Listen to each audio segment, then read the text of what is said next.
100 orang tewas dalam serangan bom mobil di Somalia. Menanggapi serangan tersebut, Presiden Somalia Hassan Sheikh Mohamud menuduh kelompok teror Al-Shabaab Somalia menjadi dalangnya.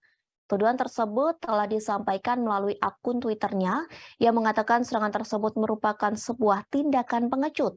Pasalnya mereka menyerang orang-orang yang tidak bersalah. Dalam cuitannya di Twitter, Presiden Somalia mengatakan bahwa negaranya akan semakin bertekad untuk mengalahkan kelompok tersebut. Hingga kini belum ada pihak yang mengaku bertanggung jawab atas serangan tersebut, tetapi kelompok Islam Al-Shabaab telah mengklaim serangan lain baru-baru ini. Lebih jauh, seorang pejabat di kantor presiden menuturkan dua bom mobil itu meledak di dekat persimpangan Sope. Serangan tersebut mengakibatkan 100 orang meninggal dan 300 korban lainnya mengalami luka-luka.